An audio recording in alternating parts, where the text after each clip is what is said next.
It's time for the College of Bass with Kevin VanDam and Steve Pennaz.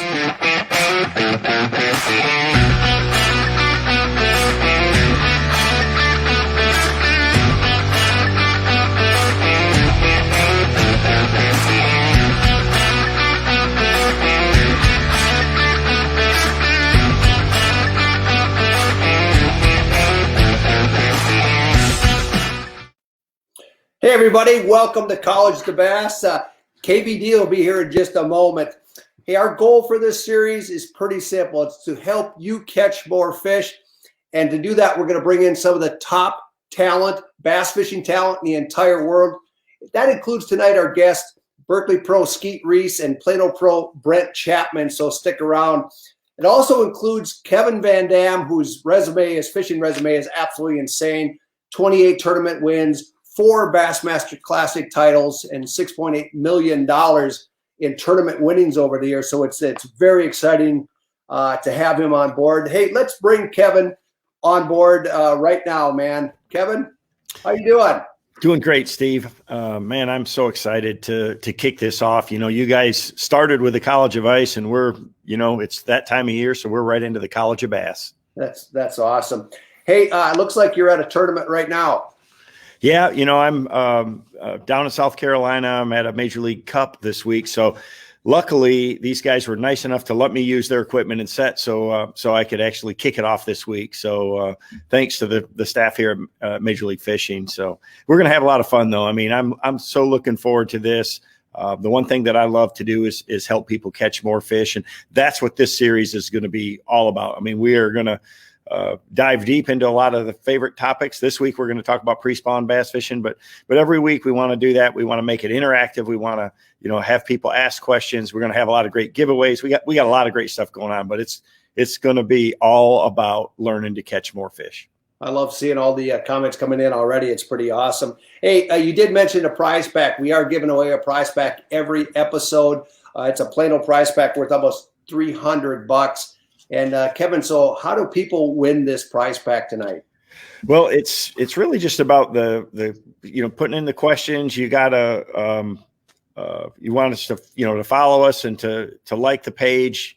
We're gonna all of these you can watch on YouTube after the fact as well. And it's a great Strike King lure kit, a lot of edge tackle boxes, a KVD bag, and a cool College of Bass Yeti Rambler. So it's going to be fun. That's cool. So like or ask questions or comments, and yep. Kevin will be announcing. We'll pick a winner at the end of the show. That's really cool. Hey, it's February 3rd, which means bass just about everywhere are pre-spawn. And I really wanted to talk to you about your thought process when you're targeting pre-spawn bass. I don't care if you're north or south. Really kind of take us through, how do you locate these fish?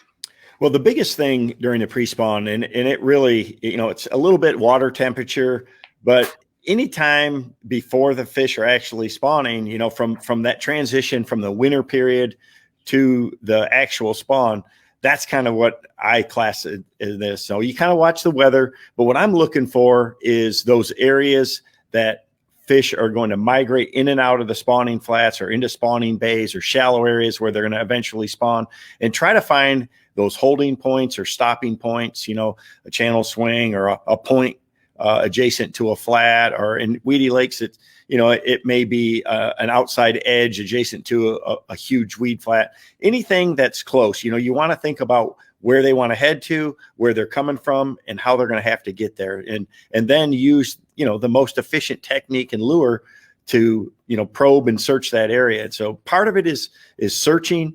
And then once you find them, there obviously you got a lot of different ways. So we're going to talk about techniques and that, but without a doubt, the most important thing always in bass fishing is finding the bass, and you've got to find them. You got to know what stage they're in. Following the seasonal patterns is rule number one in bass fishing. It's something that you got to be like a robot. You don't want to have a favorite bait or technique, things like that. You really want to look at the conditions and basically pick the best thing based on those conditions. So when you talk migration routes, and you've talked about these for years, do you see a difference in reservoirs versus natural lakes? And how do you define, or how do you find a migration route? Yeah, it is. I think in reservoirs, it's much easier because, the lakes, have defined, most reservoirs have, fairly defined creek channels, or even in some of the places like lowland reservoirs in Texas and that, they have ditches and drains, and they're going to use those to go in and out from the main lake or from where they wintered at. So it's easier to see that. Our mapping is so much better these days. I use the Humminbird Lake Master mapping, and it is just critical and really gives you a great overview of an area. But the biggest thing is looking at the habitat types, the type of body of water. In natural lakes, it's a lot trickier. Structure is much subtler. Flats are in a lot of cases smaller, or Florida lakes is another place where it can be challenging because that transition from the season can be just between cold fronts. 1 week they're spawning, the next week they're back in pre-spawn mode, and the whole lake might be covered in grass. So it's a little more challenging in most places. I personally think that reservoirs are the easiest because they're so defined and the mapping is so much better. I was in Florida last month, and they were fish on beds as early as the first week of January already, which sort of surprised me given it wasn't even a full moon on things going on. But are there core areas that you target that maybe load up with more fish than others, or maybe have bigger fish on average? Well, typically the larger the spawning area, the more fish it can support. And especially with habitat, if it's got grass or a lot of flooded bushes or, cover like that it can support more fish, that's obviously going to be a good area. So I like to shade my mapping, in 5 and 10 foot increments. Mm-hmm. And it really helps me a lot during the spawn, or even if I'm not targeting spawning fish, to see where the majority of the flats are. Even at a place like Table Rock Lake, which is more of a highland reservoir and doesn't have these massive flats and things like that, that depth shading on my map really makes a difference to be able to see, hey, well, it's a good bit flatter in this section or on this side of the lake or on this side of this creek or the bay. And that could potentially be a better spawning area. The other big thing is looking at the direction. Northerly banks get the most direct sunlight. They're going to warm up first. So if you can find a spawning flat that's on a the north shore, the north facing creek, those are going to be some of the ones that they move to first. And then anything along the way. So structure to me is not the grass, the wood, the rocks. Structure is a contour change or a depth change, a creek channel edge, things like that. And bass they don't always relate to cover, but they always use structure. They always relate to structure. And that's how they're going to find their ways in and out, of these flats and into these spawning areas. So those are the big things that I'm looking for. Obviously, there's a lot of other tools we can use.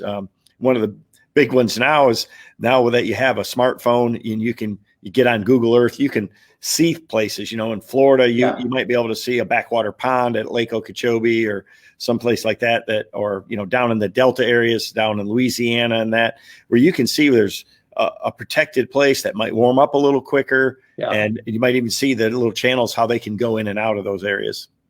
You talk about map shading. I found a spot using map shading 2 years ago, and I think it's produced maybe 200 bass for me over the last couple of summers. And it was a spot I would have never noticed without it. Hey, let's talk a little bit about lure choices for pre-spawn. I know you're a huge fan of jerk baits. Can you kind of take us through your jerk bait program and just kind of go into detail on it? Yeah, I've seen some questions with that. So really choosing the lure is all about the depth you're trying to cover, the cover that's there. And then really with a jerk bait, it's water clarity. So it is a clear water technique. If I've got a few feet of visibility, it'll work as long as there's bass in that depth zone that the jerk bait's going to run. But I prefer even clearer. So, a jerk bait is a legendary pre-spawn bait. And, a place like a Table Rock or a Bull Shoals or Dale Hollow, it's just unbelievable for that. The clearer the water, it's phenomenal. But it's the same in the Great Lakes. When we have real clear water, those bass will come a long, long ways to bite that action. It's that start and stop, that wounded bait fish, it just triggers their instincts. And it's just an awesome tool this time of year. Now, for me, it's a year-round lure, but especially in the pre-spawn, I have caught some giant bass with it. They just can't help it. So if somebody is really looking for tips on fishing, how do you select the bait? How do you select it? In terms of the build, the length, the action, maybe the color. Kind of take us through your thought processes on that. Well, I've developed a whole series of KVD Strike King jerk baits, and we've got them kind of designed based for the different scenarios, for different depths. Typically for pre-spawn, I like bigger baits. The 300 series and the 300 deep are going to really cover me from anywhere from 5 to 15 feet. The deep diver actually will run 10 plus feet deep on a retrieve, so it allows you to fish some of these deeper areas or off of some deeper points and things like that. And again, if they can see it, they'll come and get it. I've seen in our crystal clear water up north where you got 20, 30 foot of visibility that I can pull them out of 30 foot of water to bite a bait that's 10 feet down. You just got to understand that the colder the water, the longer that you got to leave it sit there, and the longer it's got to stay in the strike zone to get them to come for it. I mean, that is something that in those Missouri lakes and that it's just legendary. Guys are known for jerking a jerk bait up off a bluff point and letting it sit for 30 seconds and having a bass come and take it away from you. Well, I don't have that kind of patience. Can you do that? You have that kind of patience? No, I do not have that kind of patience. No, a 2 or 3 second pause is a long pause for me. With a jerk bait. But, again, based on the conditions, you really have to, you kind of think about that. And if you're going to fish it that slow, you want to fish it near a target, by a standing timber or a bluff point or a boat dock, a deep boat dock or a bridge piling or something like that. And if I know it's in the strike zone, I have a lot more patience. But if I'm just trying to cover a flat or a scattered weed line or something like that, I can't let it sit that long. But the big thing is I want to pick a bait that's going to run over the bass's line of sight. You don't want it to run too deep. You want them to be looking up at it. So, if I'm fishing 7-8 foot of water, that 300 series is perfect. And I'll just adjust my line size to help that running depth. Light line obviously makes them run real deep, but there's certain scenarios, like especially in Florida and that where you're fishing shallower lakes, that I may use heavy line to make the bait just run shallower to keep it above that fish's line of sight. That's a key with a jerk bait. So are you throwing fluoro, mono, braid? What are you throwing on your? I throw straight fluoro, but again, the size varies. If you want it to get super deep, I'll go to 10 or 12 pound tests. I use 10 and 12 a lot. Don't really like to go less than that. I really want that bait to jump when I snap it, and fluoro has less stretch than say mono does. Yep. And it's just, you want it to be invisible too. And that they just can't see the fluoro, and braid has drag. I know some guys like that, but my system is designed around the rod action, the less stretch that the fluorocarbon has, and those baits being able to make a really long cast and still getting that good action out of them. But again, a lot of times I'm fishing it on 14 or 17 pound fluorocarbon or even 20 in places in Florida, just to keep that bait riding above the grass or above the fish's line of sight. And plus, if you got big fish potential there, it'd be awesome. Absolutely. So on cadence, do you work the bait differently when you're fishing smallmouth versus largemouth? Yeah, smallmouth, it's definitely, they like a more aggressive retrieve, even in the pre-spawn when it's cold. It's amazing to me how much more aggressive and active bass are in really cold water than I used to believe. I thought that water temperature was the most critical factor, but it really is not. So I work it faster than probably most people would, even in early pre-spawn when the water temperature's even in the mid 40s. I'm not doing those long pauses and that, but the cadence is just erratic. For me, I'd never have a set. It's not like it's a jerk pause. I just try to mix it up, snap it a couple of times, then 3, then 2, then 1. The most important thing with a jerk bait is always start and finish with slack in your line. You want to pop that rod and point it right back at it. You start with slack and finish with slack, and that makes that bait really have that great side-to-side action. And then from there, I'll experiment with longer jerks or shorter twitches, and just when I get a bite, I want to just duplicate that. Most important thing you can do as a bass fisherman is just pay really close attention to everything that's happening when you do get a bite, and then duplicate it. Each time you get one, you'll get a few more clues onto what they want and how they're eating it. And if they're not eating it the way, totally great, then, I'm going to probably change something a little bit at least. That slack line idea, I always like to hear that hiss. Yeah, you want to hear that line popping on the surface. Pow, I like to yeah, especially for smallmouth, I'm really snapping it hard, even in the pre-spawn. Hey, Brent Chapman will be on in just a second. I got one other question. In terms of rod length and rod action, when you're throwing jerk baits, typically, what is your program in terms of that? I'm a little taller, so I like a little bit longer rod. I actually designed 2 in my new Lew's KVD series just for jerk baits. I've got a 6.8 and a 6.10. It's both are medium heavy action. You want a rod that's stiff enough to make that bait jump at on a really long cast, 40 yards out. The gear ratio I throw is a 7.5 to 1, but it's really not important because I'm never moving that bait with the reel. I'm always working it with slack. I'm just using the reel to pick up a little bit of slack line. I prefer a 7.5 to 1. Some guys like a high speed, so you barely have to turn the handle. So you match the rod with that fluorocarbon and when that retrieve, and it really makes that bait work and really be erratic, even again, way out there on a really long cast. That's what I want it to do is I want it to respond, even if, again, that KVD 300 series deep dive and jerk bait casts like a rocket. I can throw it out there, 50 yards on a windy day. And I want that bait to respond even with that much distance between it, and you're going to have to absorb a little of the stretch in that line. Yeah. Hey, we got to bring in Garmin Pro Brent Chapman. Brent's been an Angler of the Year on the Bassmaster Trail in the past. He's had 4 tournament wins and 41 top 10 finishes. And Kevin, you probably appreciate him more than anybody because you're competing against him every week. He's a great angler, isn't he? Yeah. So, with this first event, we were down here. I knew that Brent's one of my teammates at Plano, and he's a very good fisherman, very versatile. He grew up in Kansas. He grew up and fished a lot of those lakes in that central part of the country is where he cut his teeth. Now, obviously, he's fished all over the country, fishing on tour for so many years, but he's a real good fisherman. He's a power fisherman like me. He really likes to do that. You don't see him with a spinning rod in his hand very often. And, he's going to tell you the same thing as we love the pre-spawn because it's the time of the year where you're going to catch those really big fish and you can find a group of them. And we all have our favorite techniques and he definitely has his. Well, the last time I fished with him, he whooped me with a fairy one on crappie. So he's capable with it as well. Hey, let's bring Brent Chapman on.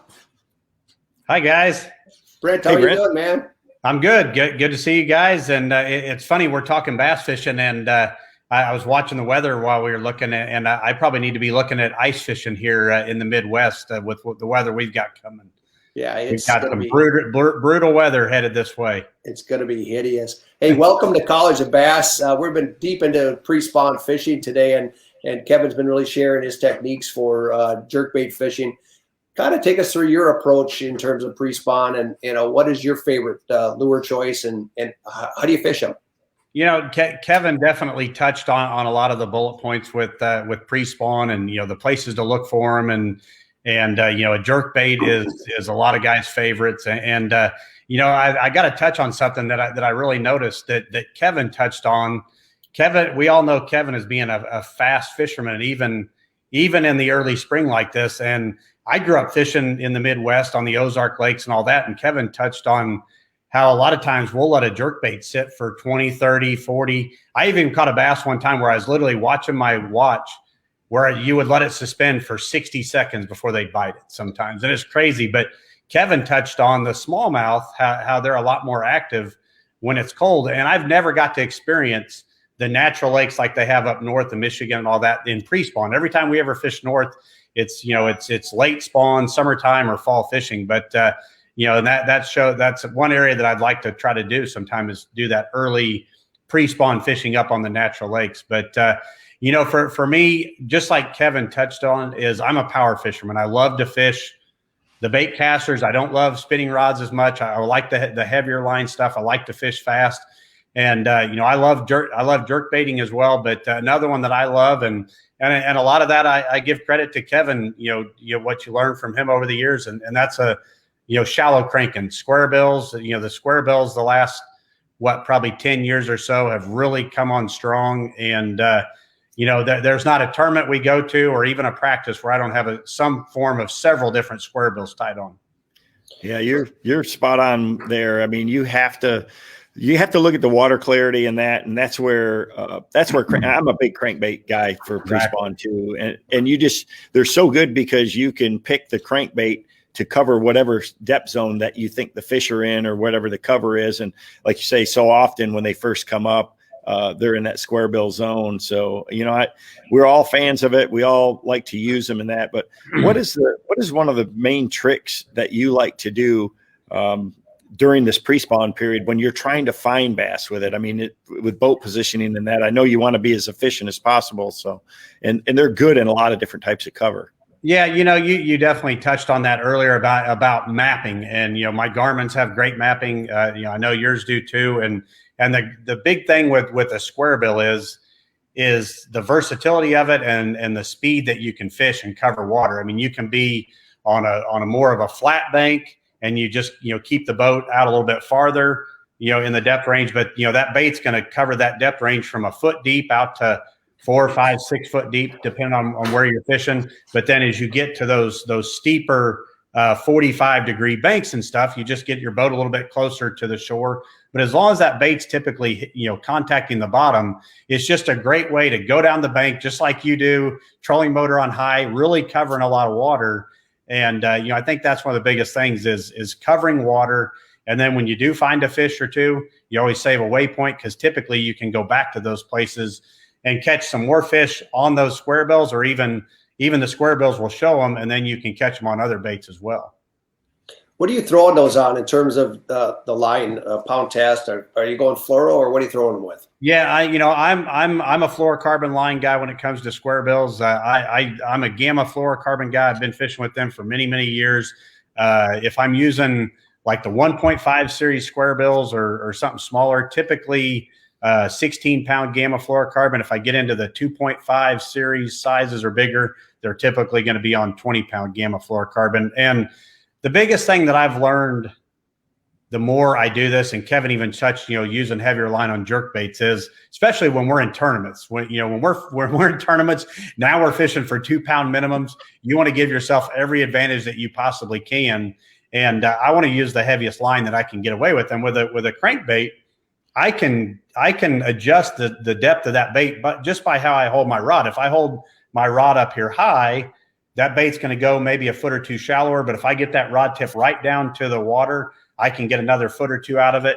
And every once in a while, you'll see some pros do it. I still do it, and that's kneel and reel. If you want to get that, let's say a square bill, if you just want to get it down, let's say 8 or 9 feet, on a particular spot, you can stick your rod tip down in the water and get down there and do the Paul Elias kneel and reel and get that thing even a couple more feet deep. So just, Kevin touched on experimenting with the cadence of a jerk bait. It's the same thing with the crankbait. Experiment with, kind of paying attention to the depth and where you need to be having that rod position to get more bites. Last time we were in a boat together, Brent, we had an interesting conversation in terms of color. And you really have simplified your color selection, maybe over the years, or at least of late. What are your preferred pre-spawn colors, and why? Yeah, that's a great bullet point. To me, I always tell people it's way more important the bait that you're throwing than necessarily the color, and it's even more important where you're fishing it. But as I do this, I'm 25 plus years now doing this, and what's interesting is I'm packing a bunch of Plano boxes out here in the shop and getting ready to hit the road. And every year I do this, I seem to take less and less stuff. And I think it's because I've gained confidence in certain colors over the years of, certain places we go in the country. But for me, when it's pre-spawn, that's the time I really love the crawfish colors. You hear red down in Texas, but if you get into that more off-colored stained water, that's where your red crawfishes get to be a big deal. But then if you get into stained water, your brown crawfishes, but then you get into the clearer water, your green crawfishes, and then if it's super clear, more your translucent, phantom colors, that type of stuff. So just kind of matching the colors. But I love the crawfish colors in the spring. I know Kevin. I look back at a classic many years ago down in New Orleans, and he'd tell you sexy shad. But the shad colors are good, and even a chartreuse. I mean, day in and day out, if you looked at my crankbait box, I have some version of shad colors in my boxes, and then some version of chartreuse. Chartreuse black back, chartreuse blue back. But this is the time of the year that I really focus on the crawfish colors as well.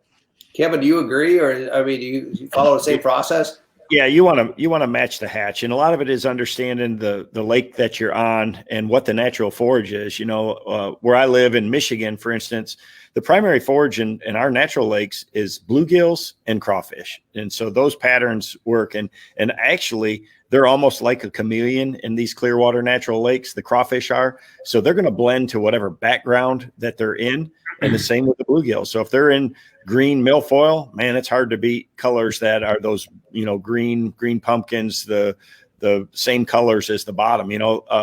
When I won on Grand Lake a couple years ago with the square bill, I noticed that the rocks on the bottom were really, really dark brown. So I've used a dark brown crawdad pattern, and it made a difference over standard other colors, and I ended up winning the tournament. So if you don't know what the best color is, especially in Clearwater lakes, and you're fishing something down near the bottom, use something that blends in with that surroundings. Or if the water's dirty, like Brent was saying, you want to use colors that are more visible. The red crawfish, the brighter oranges, blackback chartreuse, things like that for more visibility. But it's hard to go wrong with being natural. I had never even thought of that before. That's fascinating. Hey Brent, do you have any tips for just a straight retrieve? The retrieve on a square bill. Stop, pause. This was a question that's come up a couple of times now from some of the listeners. But how do you work the bait itself? Kevin touched on that with jerk baits, and a lot of it is experimenting and letting the fish tell you. And it's something that day in and day out, it changes. The biggest thing I can tell you with the square bill is you always want to be trying to hit the bottom, hit the cover, bounce it off of that, and it's deflecting and doing something erratic. So a lot of times, if you're more on a bottom that doesn't have a lot of structure, just smaller rocks, that's where you'll see Kevin a lot, and I do it a lot, is where you're popping your rod tip, and what you're doing is you're making that bait be erratic, and that is very, very critical when in a retrieve. And something that I have to remind myself too, and a tournament that it wasn't a pre-spawn that kind of reminds me was our heavy hitters event down in Florida this past year. Guys caught fish there, and they were burning their baits super, super fast. So, I've even seen that in the springtime where if a cold front comes through, the fish kind of shut off.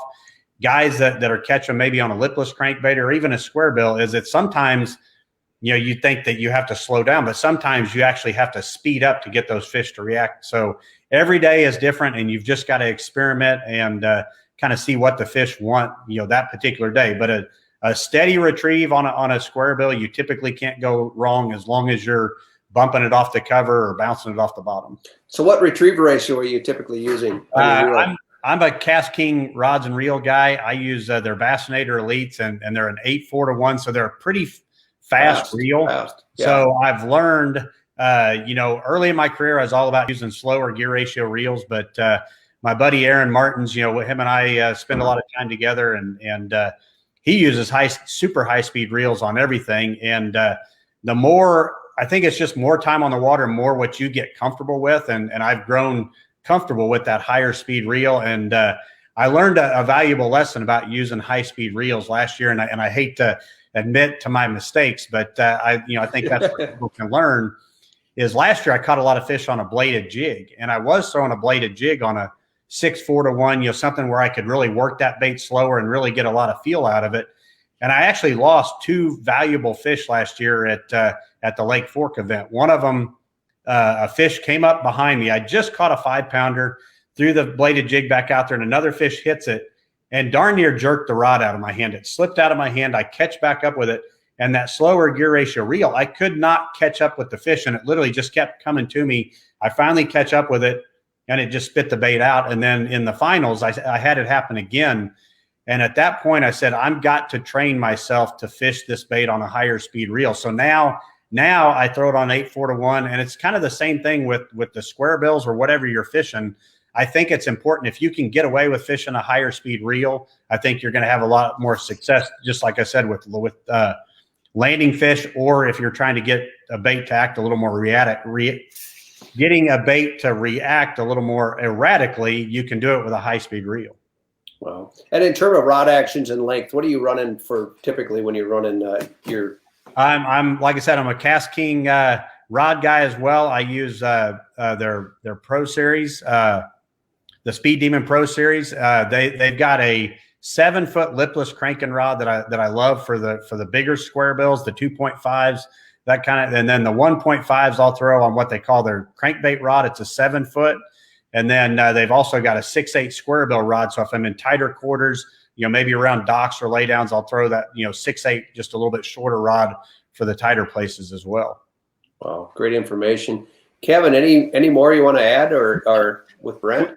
We all have our preferences, and I'm pretty much the same way. I mean, I like composite rods for cranking for sure. That's one thing that's really helped me. I think the fish eat the bait a little bit better, and I've got a whole series, of rods that I have learned, that really make a big difference for me with when you get the bite to be able to land the fish. It's all about the right rod combination. But just like Brent said, if you really need to make good, accurate casts, and it's important if you got tight cover like boat docks or laydowns, and that shorter rod is much better for accuracy. And, a longer rod is a lot better for power. So if you're fishing big grass flats like down there in Florida, you can use a bigger, longer rod, but in tight, you want that shorter rod. That's awesome. Hey, Brent, thanks so much for joining us on College of Ice, man. You've been on the first episode ever. Hey, thanks, absolutely. Brent. I enjoyed it. And, I told you earlier, I think this is going to be the future of how we get to interact with the fans and educate them. And I know this is the first one, but hopefully it won't be the last. I'm looking forward to doing more. Awesome. Well, thanks wonderful. again. Hey, thanks again. Have a great night. Absolutely. And one last thing, go Chiefs.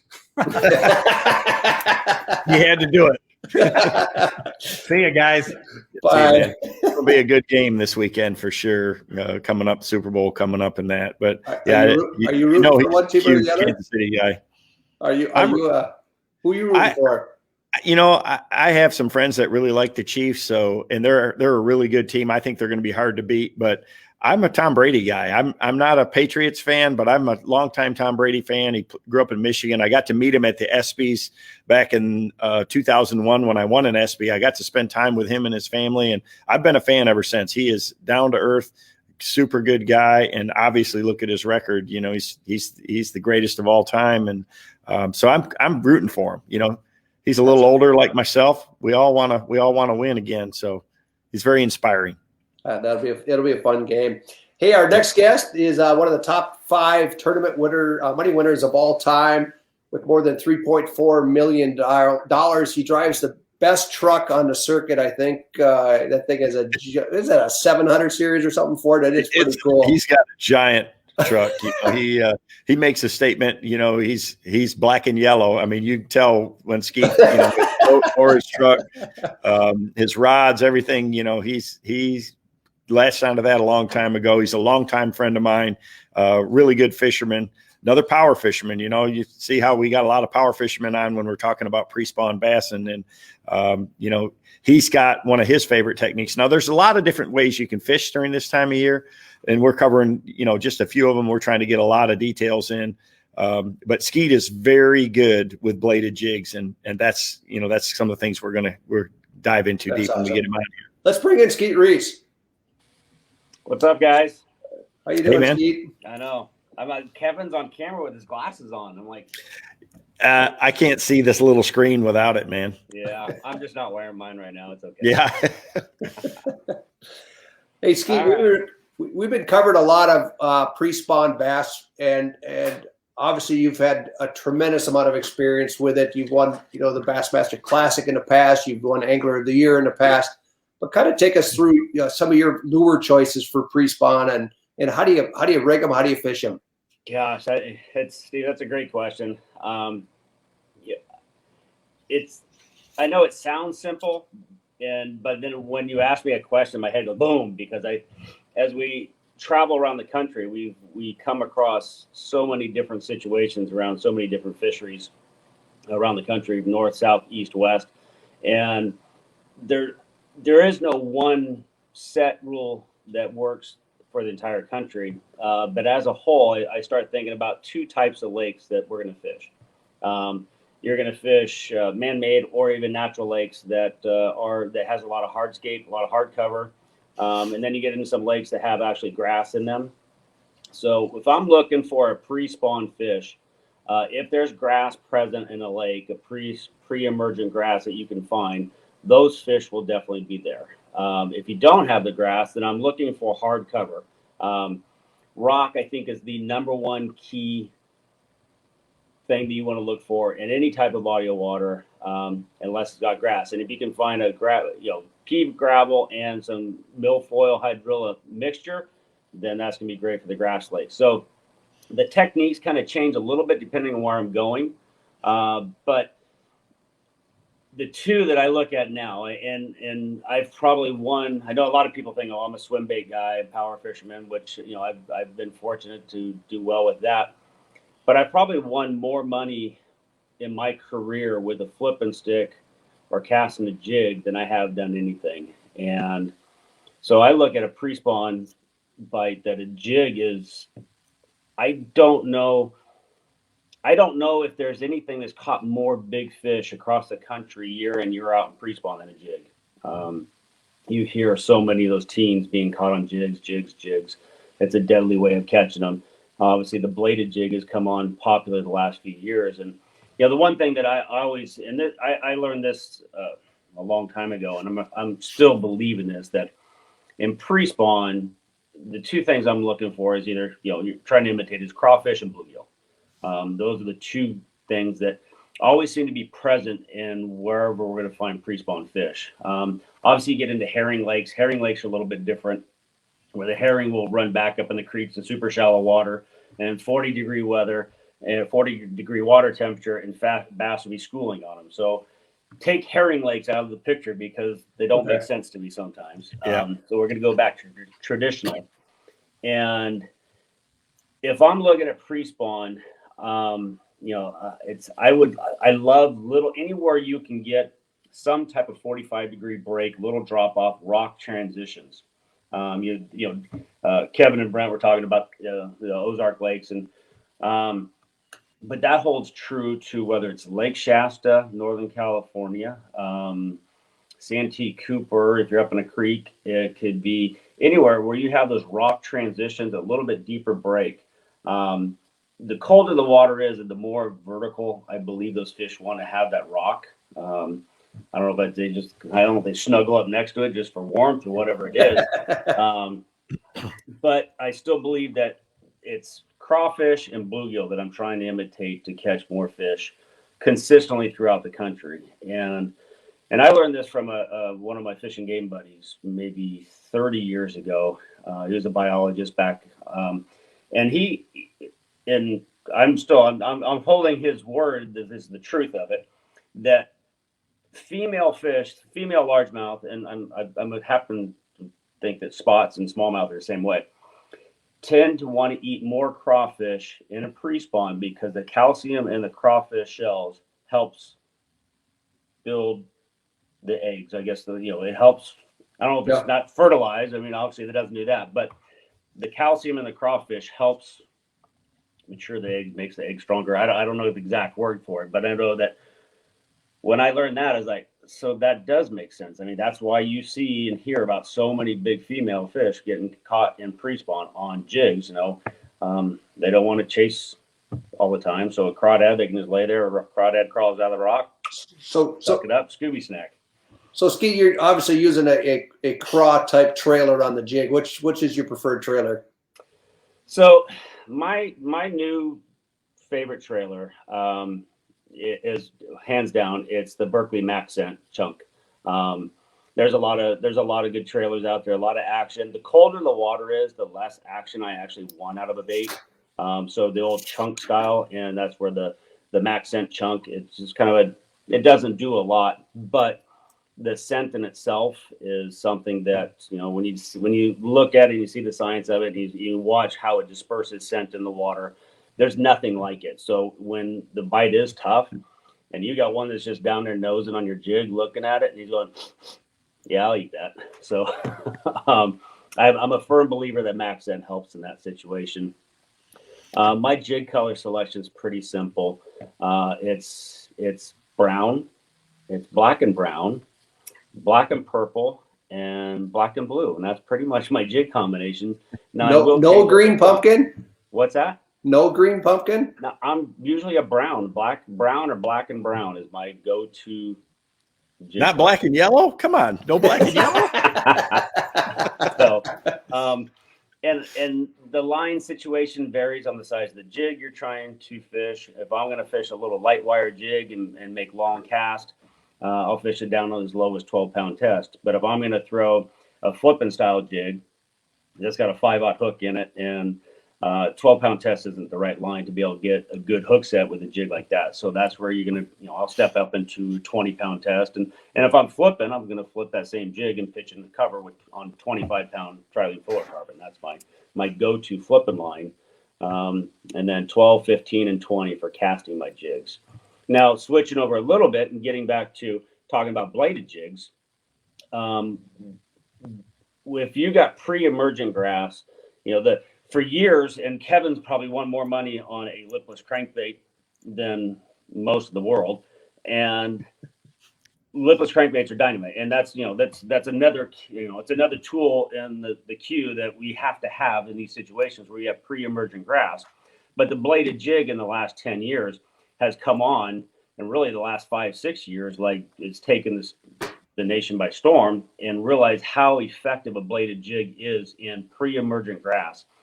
We always create that reaction strike throwing a lipless crankbait and trying to snap it out of the grass.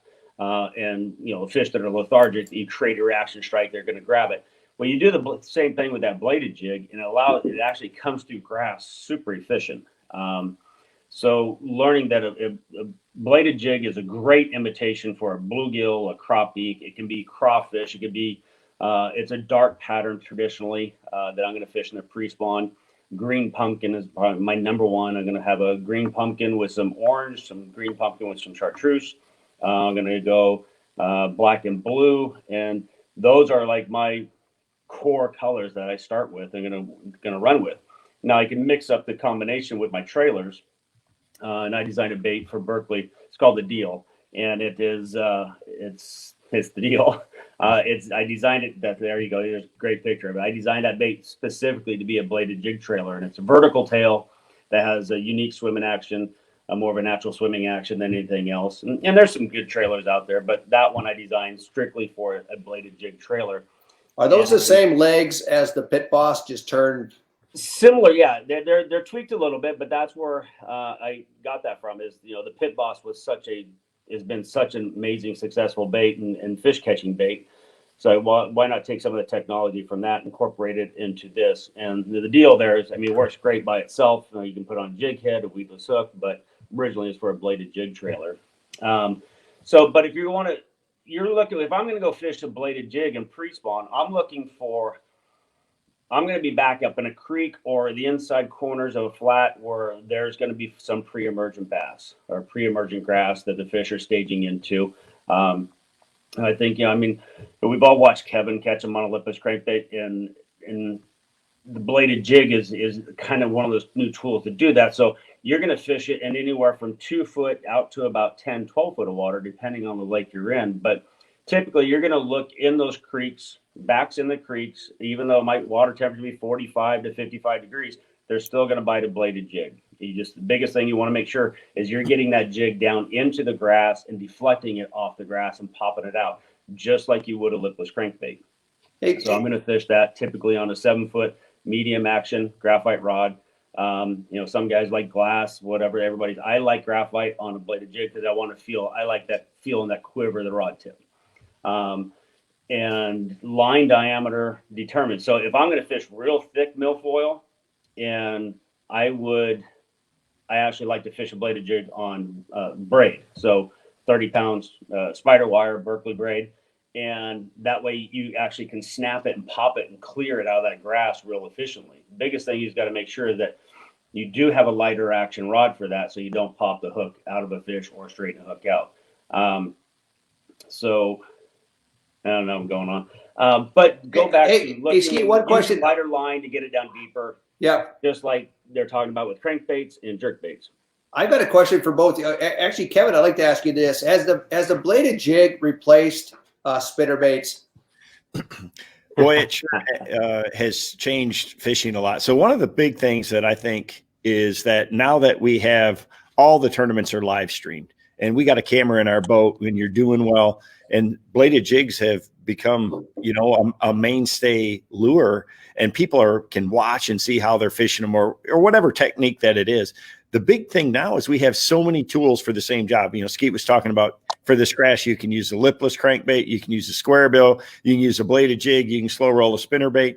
What a bladed jig does for me is the vibration. It's so, it moves so much water, but you can slow it down enough that you really have great control. I mean, you can fish it through the grass and not get it balled up. It's a lot easier to fish than a crankbait, and it stays in the strike zone a little bit longer. It displaces a lot of water, and big fish bite it, and that's why I think it's come on strong. But Ski to tell you the same thing, I'm sure that a spinnerbait is still a really, really great lure, to fish. It's just that we have all these options now. You can throw swim baits, lipless baits. You can fish a jerk bait. You can fish a square bill, bladed jigs, all in the same scenario. And they're all good choices. It's just on one day or the next, under certain conditions, one will outshine the other. But a bladed jig fits a lot of different scenarios. And Steve, I'm going to just say it real quick. So the bladed jig has stolen the thunder of a spinnerbait for the last several years.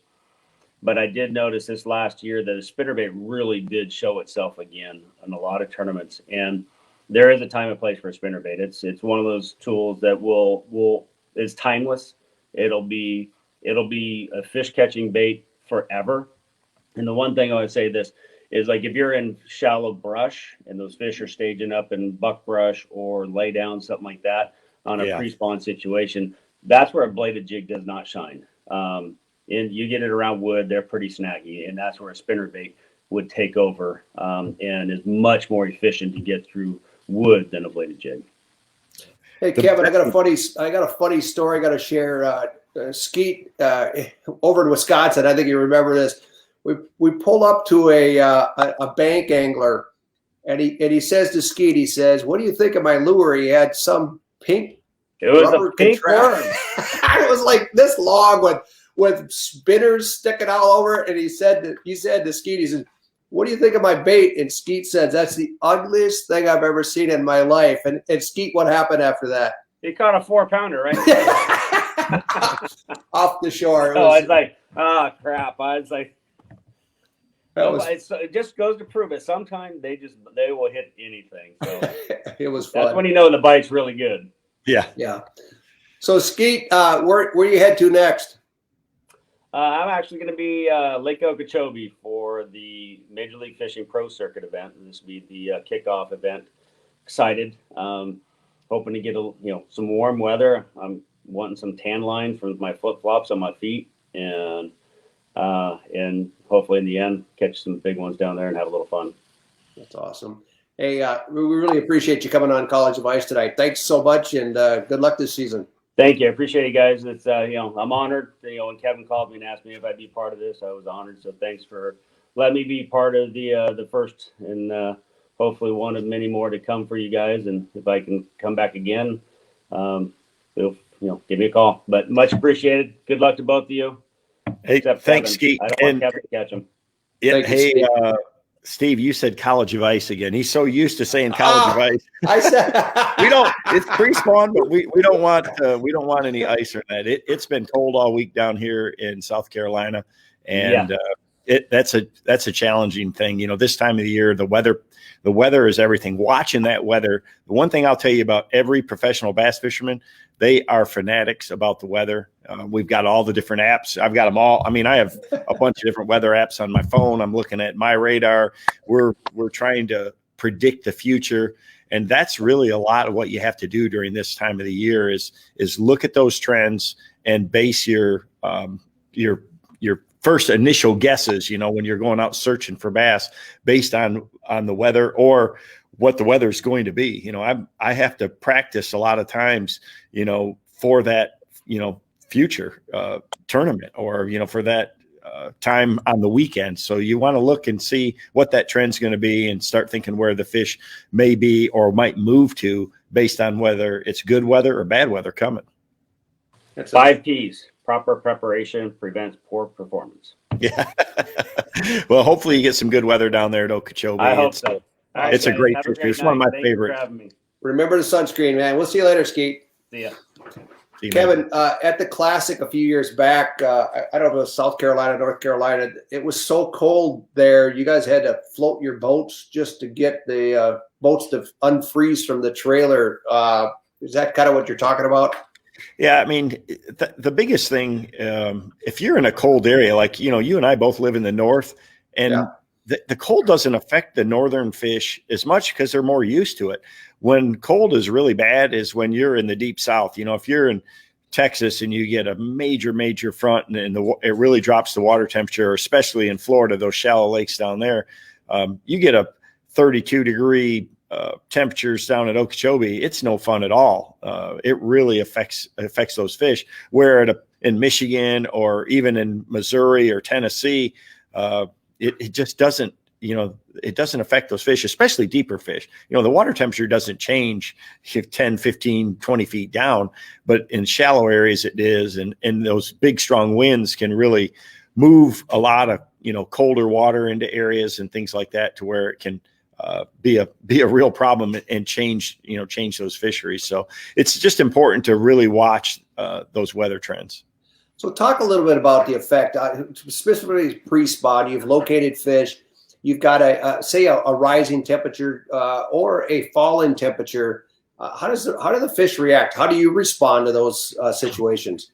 Well, in a lot of cases, it's a lot of the other factors too. So, you really want to pay close attention to the water levels, in reservoirs. They can rise real fast. We get a lot of big fronts and a lot of rain, a lot of runoff, and they can rise real fast and then they can fall real fast. Seems these days that a lot of the companies that manage these lakes just really like to jack with the water, both up and down. And if you get water that's coming up fast and especially it's warming, those fish will run to the bank. As soon as that cover gets flooded, they're in it, especially right as they're getting ready to spawn or right before they get to spawn. There can be no water in the bushes and the next day there's, 2 foot of water in the bushes and the bass are already there. So, and the exact opposite's true if it starts to fall. I've learned that the hard way in the past, that even if the water is real high, those fish will leave with the water slightly falling. Early in my career, I fished a tournament at Sam Rayburn. The lake was 12 feet high. It was so far back into the woods that I had to take my, boat back in there, and I was catching fish in 52-degree water back in the woods that were staging to spawn. It was in March, and I caught a huge bag. I caught a 31-pound bag the first day of the tournament. Wow. And the next day, the water dropped about 4 inches. They started to pull it down. And those fish vacated the woods. They were all gone, and there were still tons of water in there, and the temperature hadn't changed, but that water fluctuation made a move. So there's no exact rule every time, but in general, as the water rises and as it warms, they're going to come up, and as it cools and falls, they're going to move out. The key is looking for those places along that staging. Where's the next stopping point? Is there grass? Is there an edge, outside of the shoreline edge that you're fishing? They'll move to the first drop or the first break or the inside weed line or whatever is the next, piece of structure or cover line available to them. So Kevin, your success rate clearly shows that you do something, you're doing something different than everybody else. Is it being able to kind of figure out those situations, like when they vacated the wood? What was your response to that? Well, I was dumbfounded when that happened back then, and I just didn't. I'd never, coming from Michigan, I was the beginning of my career. I didn't know what to do at then, and I didn't really make the right choice. But over the years now, the more experience that you have, the more times you see similar things. And I know, though, that you just don't, there's no automatics. There's no book to follow every single time. I've been doing this for 30 years competitively. I've been competing in tournaments, at the pro level, and I still learn every single time out. I'm amazed at how much I'm still learning and how different things are and how technology keeps coming and changing. And you have to embrace that and keep an open mind. The best fishermen that I've ever been around, the most, early in my career, you guys like Danny Brower and Larry Nixon and Rick Clunn, they're super intuitive. They are very aware of their surroundings, and they notice those little subtle changes. The difference between the sun being out and the sun going behind the clouds, or a slight change in water clarity from one creek to the next. Just little things make all the difference in the world. You have to be aware of those, and that's something that's hard to learn. You just have to force yourself to really think. When you get that first bite, everything that was happening. What was your bait doing? Was it falling? Did you stop it? How fast were you reeling? All these little things that can help you get clues to catch the next one. That's what pattern fishing is all about, is putting as many like things together in an area and then trying to duplicate it. So in building patterns, do you find it's more difficult on lakes that you've fished before, or new bodies of water where you go in there more, you're fishing it more intuitively, saying, well, I'm not stuck. I caught them here last time on this. Kind of take me through that process. It is hard. Again, I've had a lot of experience, a lot of these lakes we've been to so many times. You take Lake Gunnersville, for instance. It's a place that I've fished time and time and time again. It does change a lot from year to year based on how the grass fluctuates. And now there's, a lot more eel grass and things in there. So that's one big change from year to year, but it's hard to forget that history, to think about, hey, this area I caught them in, even if it's the same time of year, to not go back there.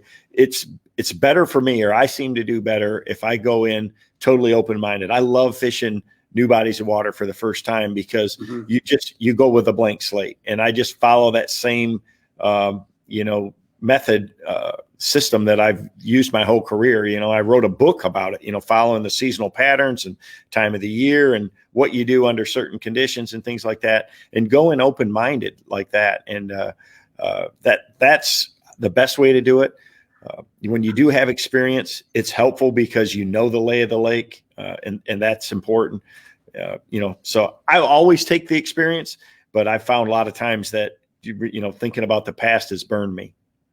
So Kevin, believe it or not, we're almost done. We're almost running out of time. I'm sitting here going, I want to go another hour or two, but we're going to have every Wednesday night, 8:00 Eastern. We're going to have coming on.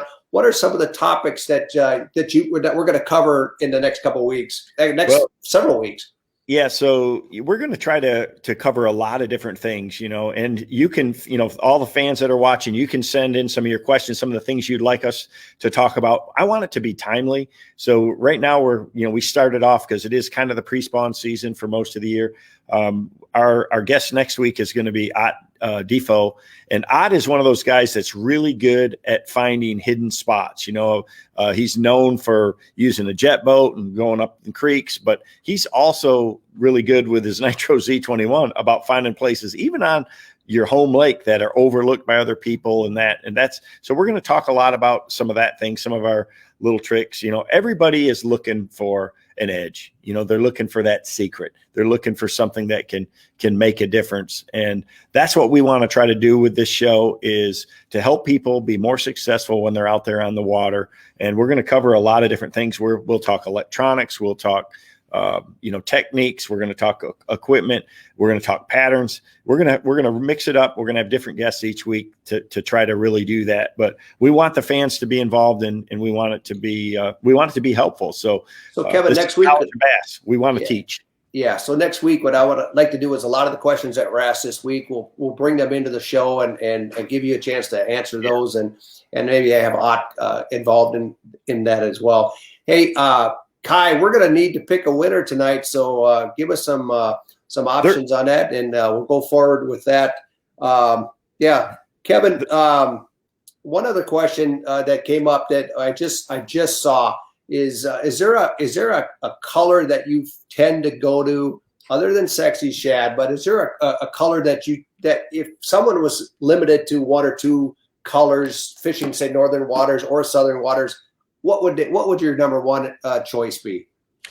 Man, it's tough because I'm not limited to just one. You want to match the hatch, but a bluegill pattern is one of my favorites. I mean, I have learned growing up in Michigan that bass love bluegills, and just about any time of the year, they're always targeting them. Now you go to certain places where if shad are the predominant forage, then you got to use shad colored baits. And if it's dirty water, you got to have something visible. But a bluegill pattern is something that I have tied on in a bladed jig, a spinnerbait, a crankbait, just about everything, lipless baits. So bluegills are a big deal. Awesome. So, Kevin, I'd like you to announce the winner for tonight. Kai's going to pop the name up here in just a second. So we've got our winner for the first ever College of Bass. Yeah, and we're going to do this. We'll do it every week. We've got these giveaways, and so it's going to be a lot of fun. So I'm waiting for him to. I am waiting too. I think he's working feverishly. There we go. There we go. Adam Carl Kier. I'm not sure exactly how that is, but anyways, you're the winner tonight. You're going to win that Plano tackle pack. We got a bunch of great edge boxes. You'll love it. The edge boxes are just incredible. It's made me a lot more organized. I love the visibility of them. I love how they keep the baits. And one for sure you got to check out. Skeet, we talked about jigs, and that is the Edge jig box is a game changer for me. It's one of my favorites in the series. I've got them for bladed jigs, swim jigs, football jigs, flipping jigs. It's a box you got to have in your arsenal. It's amazing. Kevin, wonderful night. I really appreciate the chance to sit down with you tonight. And to everybody, join us next week, 8 o'clock Eastern, right here on Facebook, and we'll have questions that we can share with Kevin. So, yep. And everybody knows too that if you missed part of the show, you want to watch it, you can see it on our YouTube. It's be on my YouTube channel. It'll be you'll be able to find it on Plano's YouTube and Lake Commandos as well. So it's just about everywhere. So we're gonna have it's fast paced. We're gonna have a lot of fun, and I promise it'll get better each week. We're learning. Awesome. Good night, Kevin. Have a great night. You bet. Thanks, guys. Good night, everybody. Thanks for watching The College of Bass. Join us for an all-new episode every Wednesday night.